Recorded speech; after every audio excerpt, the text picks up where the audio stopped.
Welcome.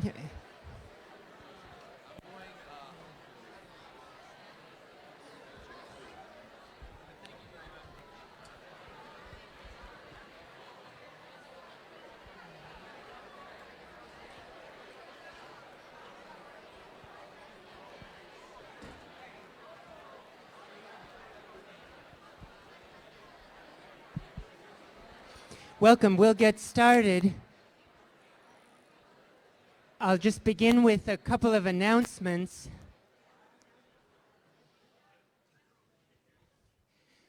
Tomorrow at 7:30, we'll be showing the film Gandhi. This is a dramatization of the life of Mahatma Gandhi. It's one of the really great films about organizing and nonviolence ever made. A very beautiful film. We're showing that at 7:30. If I could have your attention. We're showing that at 7:30 in Science Center, Lecture Hall D. D as in despair. And again, that's tomorrow, 7:30, the film Gandhi, one of the course films. Today we have our course dinner, but it's been moved from 6 o'clock until 6:30 because I have to meet with my personal trainer at 6. So 6:30 in Leverett House private dining room. On Saturday, as you can see, I will be taking on the wrestler Jesse Ventura in Leverett House Dining Hall at 8:30, and the purpose of that event is to raise funds for groups working in Kenya, Gambia, and Nicaragua, and all of the funds raised go to those groups. I do want to just clarify one thing. It's clear to me that the photograph you see has been retouched to make me look scrawny, and I don't think that's fair. But you know what people can do with Photoshop these days. Finally, the question for your reflections for today is this: how would you compare the views of Debbie Little and Jacqueline and Eugene Rivers on the relationship between one's own lifestyle choices and one's commitments to service and justice? How would you compare the views of Debbie Little and Jacqueline and Eugene Rivers on the relationship between one's own lifestyle choices and one's commitments to service and justice?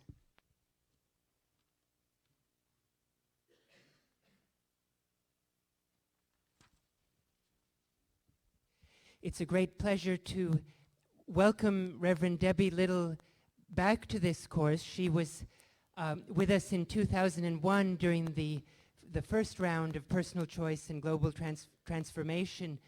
She's an Episcopal priest. She was ordained in 1995 and has degrees from the General Seminary and the Episcopal Divinity School here in Cambridge.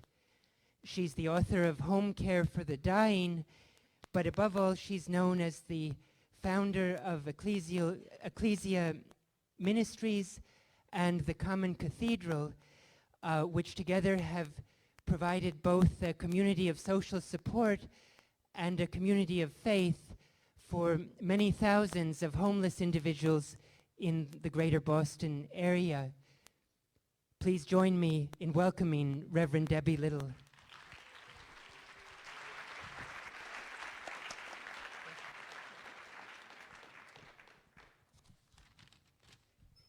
And as usual, we work from questions, and the first one is from John Young. Don't you be nervous. I'm the one who's nervous. Hi, thank you for being here. Yeah. It says on the Ecclesia Ministries website that you grew up in the suburbs, had white middle-class privilege and trials, had a liberal arts education, worked for 25 years at traditional jobs, and that slowly and painfully you got rerouted. What were the specific factors or events in the earlier part of your life that led to this rerouting? And what suggestions do you have to those of us who are trying to reroute to make the process easier? Thank you. That's a wonderful question. Can you hear me okay? Yeah. It took me a while to make the change that I did. I didn't start seminary until my early 40s. But along the way, the things that were part of adding up to what I'm doing now, I grew up, I was blessed with growing up high school and college in the 60s, and I was very involved in beginning with the free speech movement and then to feminist and everything in between. It was a very exciting time to be alive, and I was deeply taught by that in my politics and my sense of what it is to be an individual in the world. I was certainly one of Jack Kennedy's children in that sense, and so my first job was as a newspaper reporter, and that was kind of in line with what I thought. And then I just kind of got into corporate communications, but always asking myself the question of, like, how important is it, what I'm doing? I carried with me that imperative from my high school and college days, and I think that question was fed along the way by the life experiences that I chose to have. I was always involved in whatever political movement I could be. I was on boards of things. I got involved over various times with people with AIDS when that all started happening, and I had friends who were dying, and I got very involved in the Names Project and other passions. I really insisted in my life on being involved in something that was going on in the world, and slowly just felt drawn to being not so much on boards. I'd always been president of things, and not as involved on the ground as I felt drawn to be as I grew older. And so I started resigning from boards and getting into the work, and what I really wanted to do was get closer to the people who were living on the street. And that's a little bit of a mystery to me, why that particular population drew me, but there was something basic, and I think part of the question, part of what I want to say to you is that our own stories from the beginning to where you are now and forward really are telling you what, there's a story in there for what you're supposed to do next. And I think a lot of us try on other hats, and sometimes it's to pay bills, and sometimes it's because our partner has a particular passion, or sometimes it's because of some social or family pressure. But I just urge you to try to, even if you get drawn into something that isn't quite right, if you just try to stay aware of what your own story, what the next small step is for you. And I think the way I did that was, number one, I didn't hate my work. I always loved it. I was writing and in communications and working with people and helping people to feel more connected to their workplace and so on. But I think but in my volunteer work and my other activities, I was always pursuing, a bigger world. So maybe that's close to an answer question. And Betsy McCormick.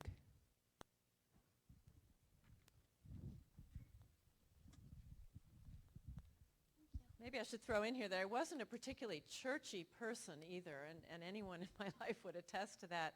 It's a little bit of a mystery how I got involved in the church end of the work I'm doing, but I don't need to go into that, but it wasn't obvious that I would be a priest. All right, well, I guess this kind of relates to that, but you write that as a student activist in the 60s, I had a strong aversion to institutions, and particularly an institution with as much hierarchy and patriarchy as the church. I was hoping that you could explain how you overcame your skepticism and critique of the church as a hierarchical institution. Yeah. I think what really drew me was not so much the church as I saw it being lived out necessarily, although there were some wonderful models for how it was being lived out. William Sloane Coffin was very much part of the scene when I was in college, and I don't know if any of you have been blessed to hear him. And Tutu, of course, and there were other religious leaders who were very involved in the social circumstances of their lives and of the lives we all were living in, and they were very transformative and encouraging to me. But I guess what I wanted to do was really so informed by the reading that I was doing in liberation theology, those of you who may have been exposed to that, but just the kinds of theologies that are being written out of people's lived experiences, and the whole idea that for me the Christian tradition, but any of our faith traditions, isn't an abstraction, it's not a philosophy, it's a way of life. And I was very intrigued by that and by people. Henry Nouwen is another person who, and some of the missionary work that was done in Central and South America, and the people who were writing about that.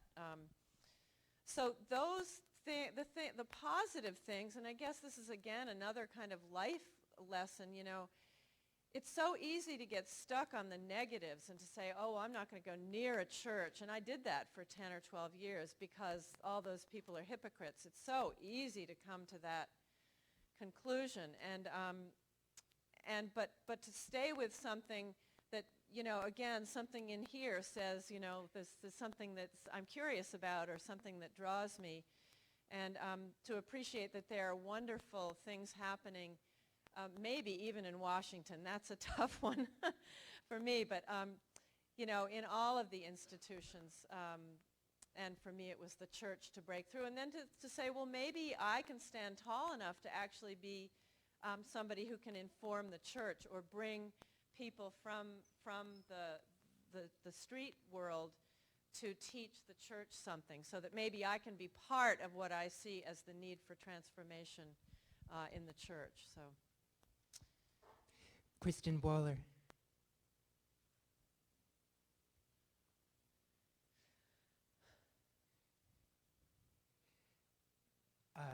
Elizabeth Fries.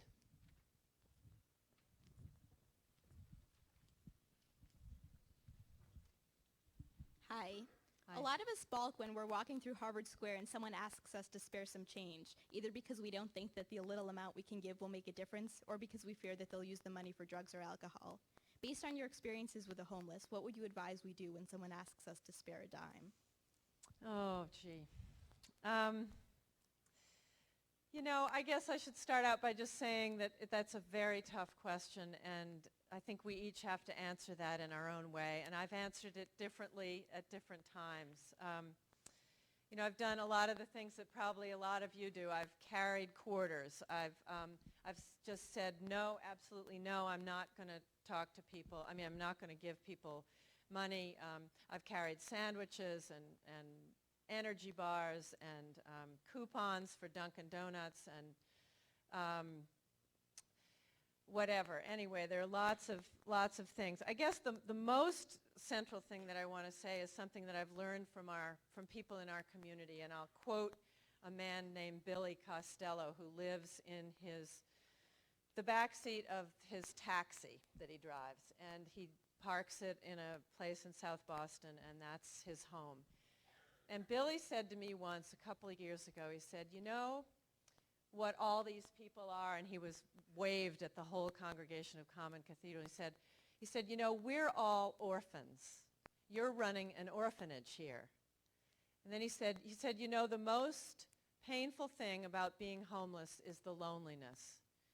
He said, we can get food, we can get shelter, you know, and parenthetically, this is true in Boston, sort of, mostly, you know, if you're able to do what's required to get in, to get something, food, shelter, clothing, you can get those things. What homeless people, by definition, really, don't have is relationships and sustaining relationships. And that's really what I'm trying to do with Common Cathedral and our ministries, is to offer what I see as the central gifts of the church or of our faith traditions, which is relationship and openness and hospitality, welcome, and forgiveness and love without trying to get something in return. Those things that are at the heart of all the faith traditions. What I'm saying is we need to get that out where people can get at it, and not in a condescending way at all. Probably a lot of you don't want to go into those buildings to get these things either. I just think it's time for the church to get outside with what its gifts are. As I saw that you heard Paul Farmer, and he's one of my current heroes. And what's so important about him to me is that he has said that medical care must be available to people regardless of whether they, you know, can afford it or can come to the Brigham and Women's Hospital to get it. And so that's really what we're about with our street ministry. It's saying, you know, not only do people on the street and outside of our buildings need these resources, but we need to give them to them. We need to be part of that. Why? Because our world, we who sit in rooms like this, are only about 5% of the human family. The rest of the people, 75% of the people in the world don't have water, do not have water.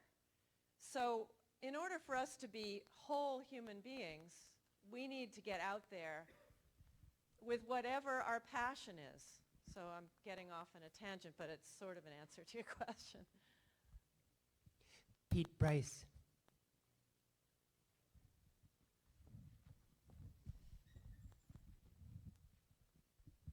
Hi, thank you for Hi. coming. So much of the Christian tradition seems to depend on gratitude and hope, and as you just said, community. Gratitude for the bounty of the earth, hope for something better, hopefully down the line in the next life. But I would imagine that this optimistic message runs counter to the lives that many in your congregation must be living. And I was wondering if the optimism of faith ever alienates your congregation, and if so, how you respond to that. You know, that's a great question, and it's really, in a lot of ways, the question that I went out onto the street with. I assumed that people out there would be angry at the church, angry at God.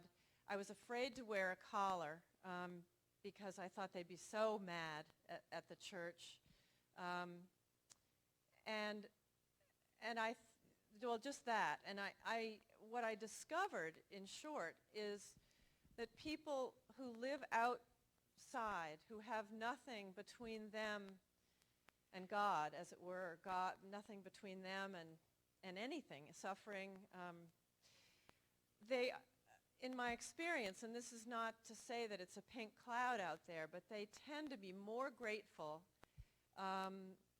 for each other, the gifts that they pass back and forth with each other. They tend to be more grateful for things that we're out there to offer them. They tend to give each other more, you know, out of nothing, than people who live as we do. Often people like us, if something bad happens, we think God has abandoned us. The most common thing I hear from homeless people when something bad happens is, I know God is with me. It's just, everybody else is letting me down. But their faith is so, and again, it's really not fair to just lump everybody together, but But in other words, I'm learning about hope and faith from them. I see them, they're such survivors. I mean, the stories of people, they go through the same things we do. I mean, they have alcoholic families, they have alcoholism and drug abuse themselves. You know, they flunked out of something, they lost their job, they had a fire. You know, they were abused sexually by their mothers. You know, all the things, the life experiences that we all suffer from, but most often, when you hear the stories or can hear through what you're being told, you realize that they've had multiple injuries, usually at pretty much the same time, and nothing to catch them. Not not a teacher or a family member or a bank account or, you know. So their level of you know, their option for despair is much greater, you know, more accessible, you would think, than it would be for us. But I think actually that you know, being resentful and feeling screwed by God is an indication of privilege, that we somehow assume that God should be better to us than whatever has just happened. And I've come to see that as a middle class, maybe a white middle class privilege. Rosanna Quesada.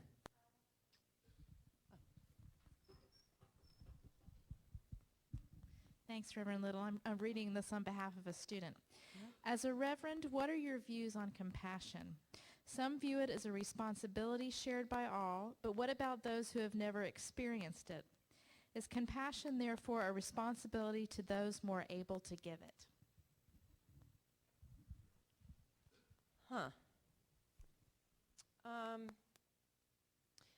See if I understand the question.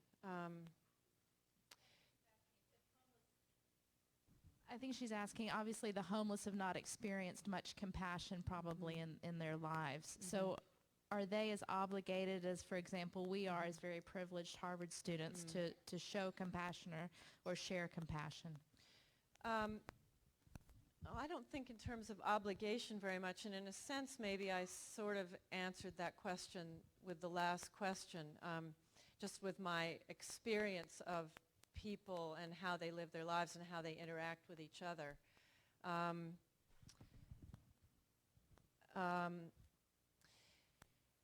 I heard Paul Farmer the other night. I don't know if any of you were over at the at the medical school with the Haiti film, and someone there talked about how democracy, you can't have democracy with people who are living in poverty. And that's kind of a similar question. Can you have compassion if you have nothing to give? And I guess my sense of compassion is that it's something that it's born in us, the ability to be with and suffer with and be present for other people. And I haven't experienced a shortage, you know, among the homeless population any more than a shortage among my own peers. I hope that gets at the question. Jennifer Lee.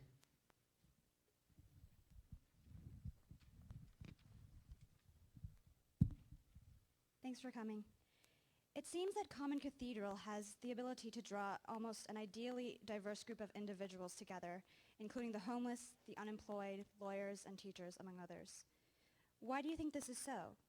From your experience, do you feel that pain or suffering is necessary in order for people to have the courage to cross boundaries, whether racial, socioeconomic, or religious?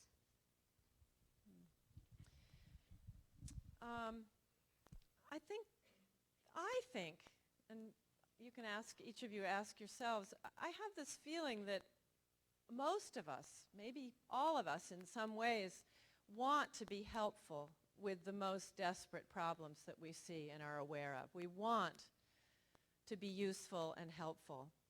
And the problem is that we don't know what to do. So we get fearful, we get angry, we get guilty, resentful, and we go to law school. And we may even have thought when we went to law school that we would do public interest law at some point, but we don't. We go to a law firm. Anyway, not to say that that's a bad idea at all, but but don't you agree that people really want to do something? And actually that's a lot of what informed me or sort of encouraged or, what drove me with my own, this ministry. I wanted to be helpful, and I somehow felt as though I was, I don't know, brave or whatever. It was scary the first day or year of doing this ministry because I didn't know what I was doing at all. But one of the things that's been so heartening to me is how many people have wanted to learn about it. And I've spent a lot of time trying to think of things that people could do that would bring them in and bring them into relationship with these folks. So if a lawyer comes and says, what can I do to help? I say, come in and offer what you know and offer your legal skills and mostly just show up. The same with medical people and other professions, but mostly just to try to get people to come in and just spend time with us. I often say to the churches who want to come in and bring soup and sandwiches and stuff, we don't need your soup and sandwiches as much as you need to come in and be with us. So if bringing sandwiches gets you in here, please do, and we will love them. But what we really need is for you to come in and get to meet people and stand and pray with people and learn their stories and just be a presence. So, yeah, does that answer your question? Borman. Hi, you basically just answered my question, but I do have another one. I was wondering how you feel maybe about in spreading your message that it might get mixed with these material things, and that maybe perhaps people, in order to accept your material help, feel that they have to accept your message, although maybe not wholeheartedly. And on a related note, how does this relate to medical missionaries and people that travel to other impoverished places, bringing not just any kind of material help, but also a spiritual message? Well, you might need to remind me of the second part of the question because it's going to take some thought to do the first. We are not, Ecclesia Ministries is not interested in selling any particular kind of theology or doctrine or denomination or even detox service. I mean, we're just trying to be out there consistently to somehow be present and available and loving and when I say that, I don't mean we're out there smiling and hugging all the time. It's not, we're just people, and you all could come out and see this, and I hope you will, any Sunday at 1 o'clock at the fountain at the Park Street Station. But, we're just bumbling along trying to be helpful, and that's about the level of our skill, and so when I first met some of the doctors who work for Boston Healthcare for the Homeless, which is this fabulous organization in Boston that is providing primary care to homeless people and in clinics, and they have several in bed service units too. But they were I found out what they were doing, and I said, we have some people who would love to be helpful and come and listen to some of your patients. And they were very nervous because they had people come into their facilities who were doctrinal or something, wanting to convert people and save people and stuff. And this is not to denigrate that at all, but we're just, the way we're going about our ministry is very open. There's always the question of, sort of how do we make it as clear as possible that they don't have to worship in order to get the sandwich at the end. We've had a lot of conversation about that. We do serve our food after the service is over just because it would be so chaotic to do it in the beginning. It'd just be hard to get the service started. But we have, people who come, quote unquote, just for the food or just for the service, or sometimes we do have clothing if people bring it, and there are people who come by for clothing. I consider all of that in Christian language communion. It's all just of a piece, and every transaction we can have with someone is an opportunity for a relationship. So I consider all of that part of the worship. And as far as missionary work, I don't know. I've seen movies about that. I just know more popular culture things. I think there are problems with trying to sell certain messages in crazy places, but I don't see that as what we're doing. But come out and check it out. Reverend Little, I wonder if I could ask a question myself about distinctions between charity and justice, or direct social service versus political change. And the background to it is that in my more pessimistic moments over the past decade or more, I imagine a government that very eagerly wants to cut taxes for its wealthy suburban supporters, and in looking for ways to do so, that government decides, well, let's cut social services for the impoverished, because after all, we can rely on students and religious people and other large-hearted citizens to provide many of the same services for free, granted in a less comprehensive way and with lots of inadequacies of resources. But such a government would then achieve a kind of transfer of burdens from the affluent to the idealistic, to the religious people and students who are willing to work in shelters and other places for free. And I wonder how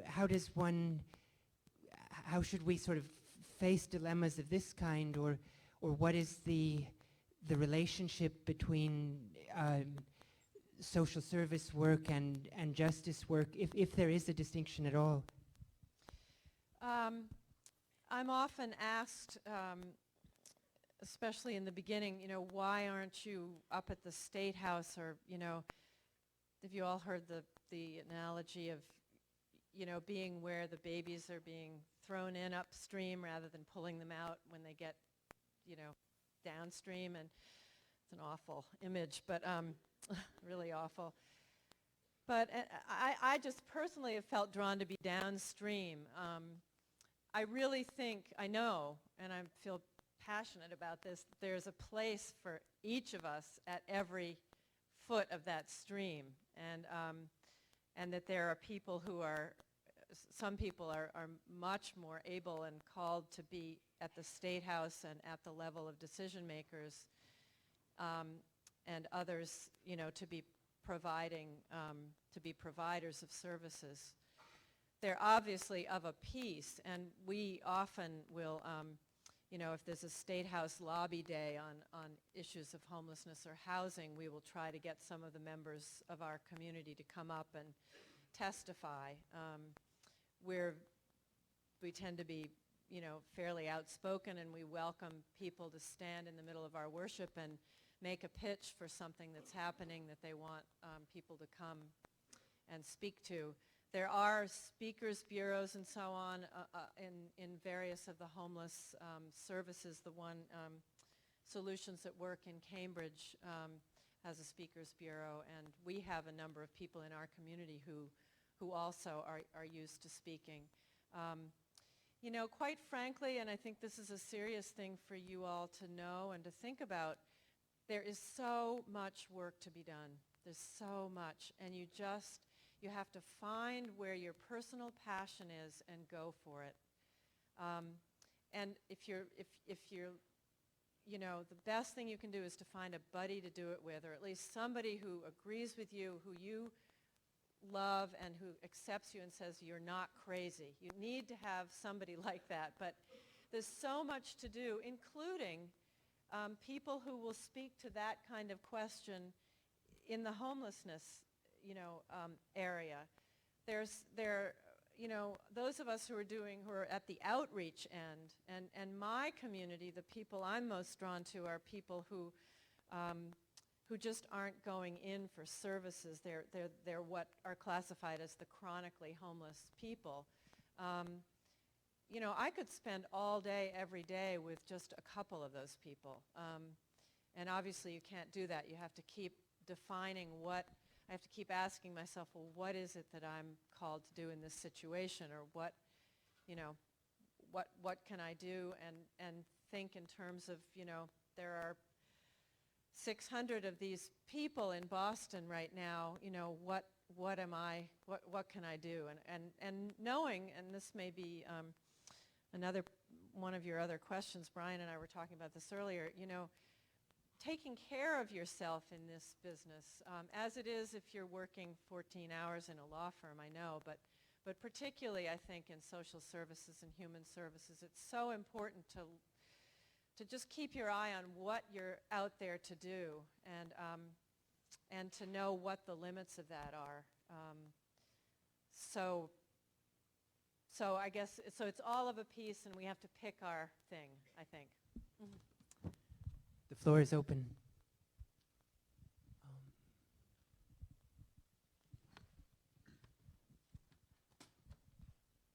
Thank you for coming.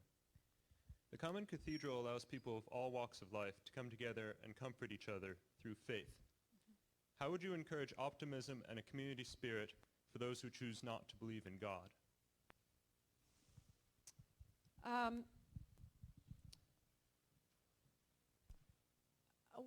Again, we're not preaching a particular doctrine, and I think that the language that we use it's a very open kind of liturgy. It is based on a Christian format, but we do have a number of people from other faith traditions who are with us, and people who are outside the church, and presumably people who don't believe in God. I think we probably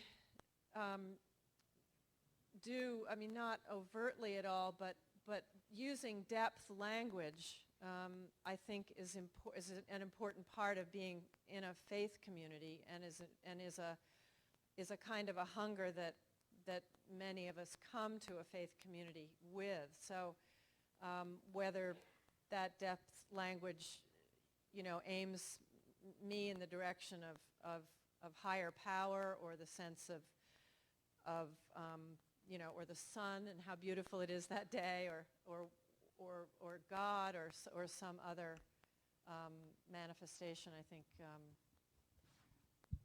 we certainly, at least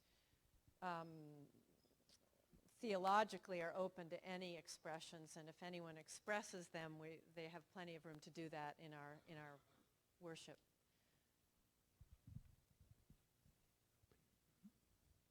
Somebody. I'm try to alternate genders, but at this moment.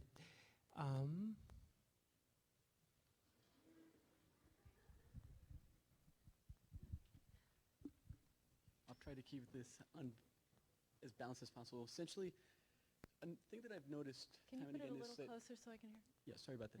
My name is Andy Conrad, and notice that the sound of silence is deafening. That when people don't hear others talking about those hokey notions, the idea that this could be a better world.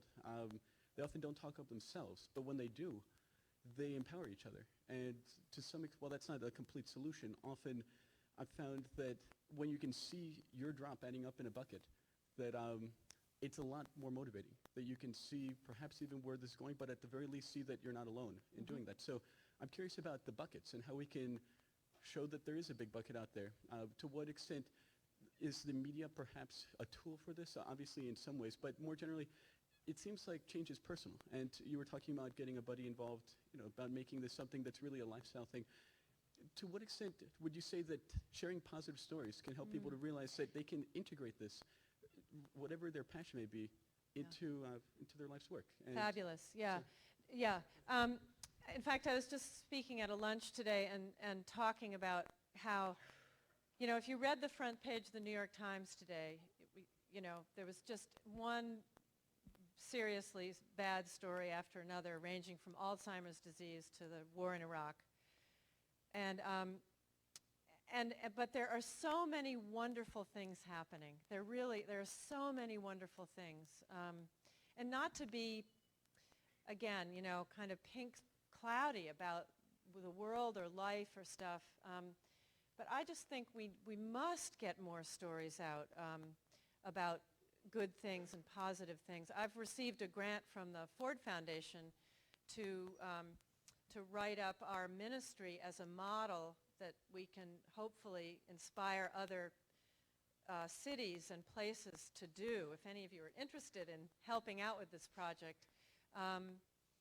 And so, a place like the Ford Foundation is constantly looking for the little good things, that are happening. And I just think it's so important that we do write about those things, that we talk about them, that if you hear a friend, you may not be ready to make a step like that, but if you have a friend who's really struggling with this crazy idea, if you could just support that friend, because it is so hard to step off the track. At least it was for me. It was just so excruciating. And thank God there were people who said, no, you're not crazy, go for it, so. Kate Holbrook. There's some, yeah. Maybe an improper exercise of my power as teaching fellow. I've been curious about the kind of lifestyle choices that you make.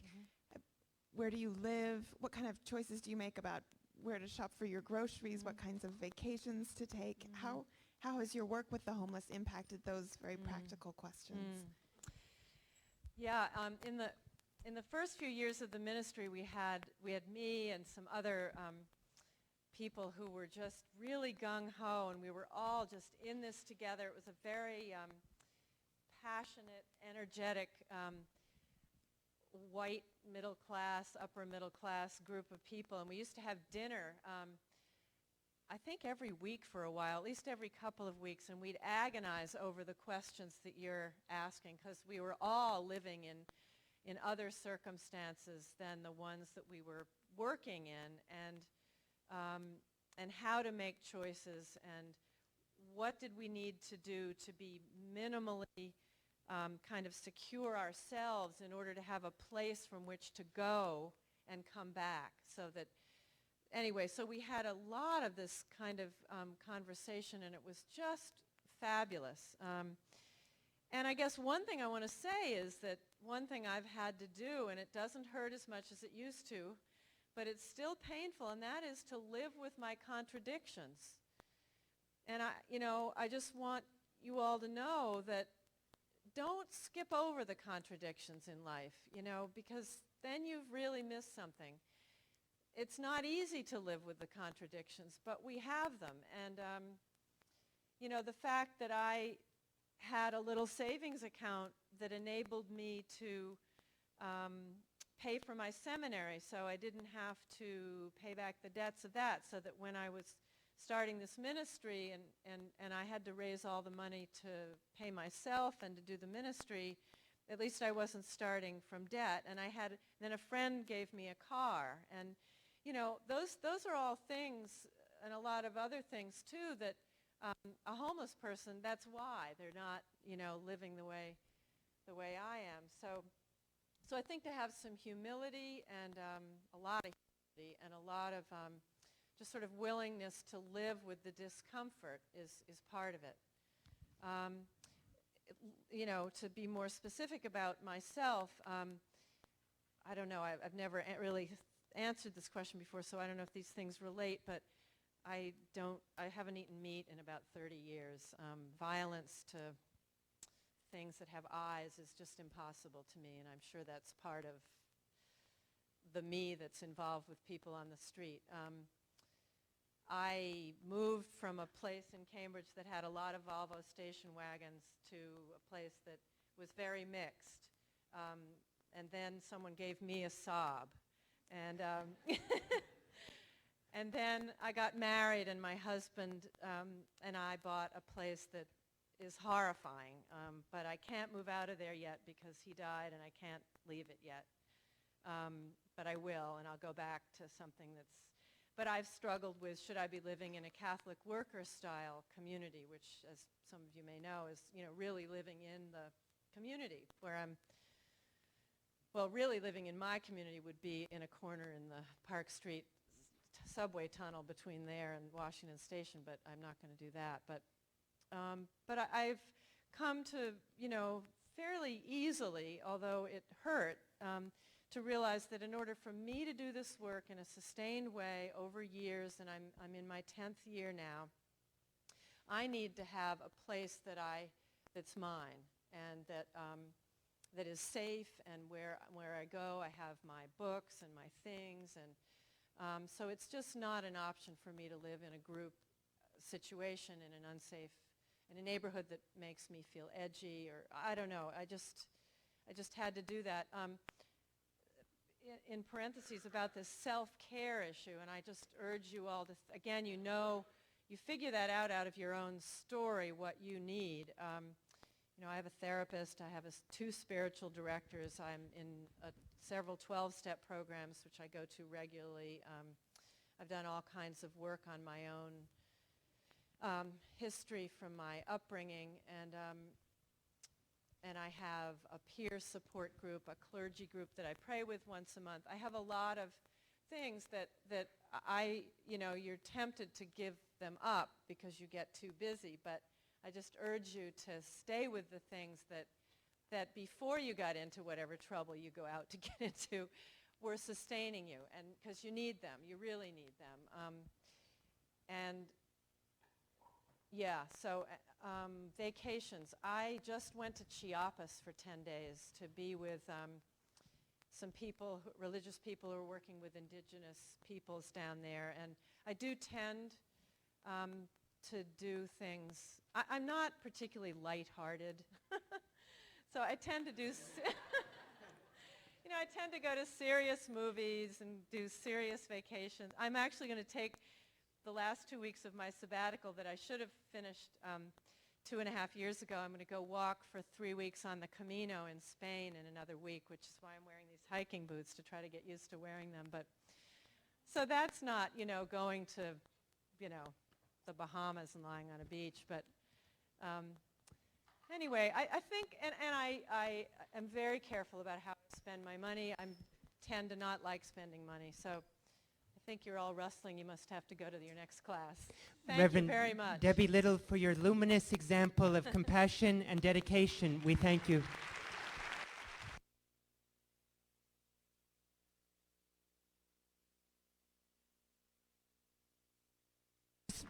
For those who wish, there'll be an opportunity to stay for a smaller discussion after.